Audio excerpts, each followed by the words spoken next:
तो क्या ये अनिष्ट होने की तरफ जाने वाली एक प्रक्रिया है? देखिए, बात यह है कि ये बात आपकी बिल्कुल सही है और बहुत ही गंभीर है कि शंकराचार्यों के द्वारा प्रश्न उठा दिए जाने पर इस पर एक मंथन होना चाहिए था, एक विचार होना चाहिए था कि भाई ये शंकराचार्य जी ने बात उठाई है कि क्या मामला है, लेकिन कोई विचार हुआ नहीं।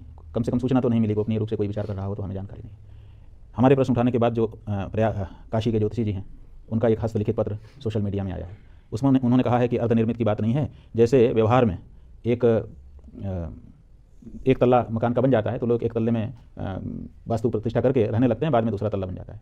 तो ये भी राम का चूंकि घर है, उसमें राम जी रहेंगे, इसलिए इसको भी घर मान करके हम ये व्यवहार की प्रक्रिया, तो व्यवहार की प्रक्रिया अलग है, शास्त्र की प्रक्रिया, शास्त्र का प्रमाण नहीं दे रहा है, व्यवहार दिखा रहे हैं। और वो भी आम लोगों का कि जिसकी समस्या है, नहीं है दूसरी जगह किराया भाड़ा दे रहा है तो सोचता है एक फ्लोर बन गया है, प्रतिष्ठा करके चले जाएं, उसको उदाहरण बनाएंगे हम इतने बड़े कार्य में। तो उनका जो तर्क है बहुत ही लचर है।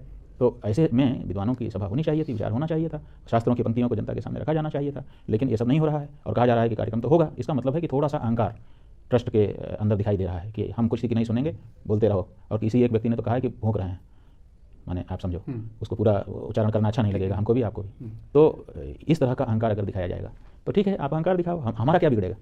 हमने तो जो उचित कहना था अपने दायित्व का निर्वहन कर दिया, जनता के ध्यान में आ गया, जिम्मेदार ट्रस्ट के ध्यान में आ गया, सरकार के ध्यान में आ गया। तो अब ध्यान आने के बाद आप नहीं करते हो तो अब आपका पूरा जो कुछ फल होगा वो आपका होगा। हम तो बच गए। ये नियम है शास्त्र में कि जहाँ अन्याय हो रहा हो उसका विरोध करे, अगर विरोध करने की ताकत नहीं है तो आंख बंद कर ले, वहाँ से हट जाए, लेकिन विरोध करके हटे।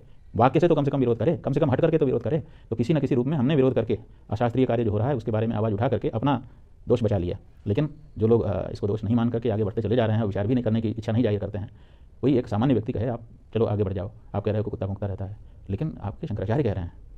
कोई भी व्यक्ति जब पद पर पहुंच जाता है, देखिए राष्ट्रपति पद पर बहुत राधा कृष्णन भी बैठे हैं, और किसी का नाम हम नहीं लेंगे कि नहीं तो आप कहेंगे कि आप उनको बड़ा बता रहे हैं, उनको छोटा बता रहे हैं, लेकिन राधा कृष्णन जैसा व्यक्ति तो दूसरे का नहीं रहा है, वो भी बैठा है, लेकिन राष्ट्रपति के रूप में तो सब राष्ट्रपति है ना।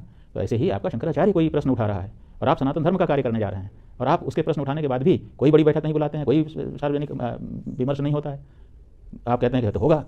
तो ऐसी परिस्थिति में हम लोग क्या समझें? हम यही समझेंगे कि आपके मन में ये अहंकार है कि हम तो ताकतवर हैं, हम तो कर ले जाएंगे, तो कर ले जाओ, हमारा काम तो हमने कर दिया, हमको पीड़ा नहीं है, हमको कोई पछतावा नहीं है कि हमने मौके पर कहा नहीं, क्योंकि बाद में लोग कहते हैं कि आप लोग तो थे, आप क्यों नहीं बोले, अगर गलत हो रहा था तो हमने मौके पर कह दिया।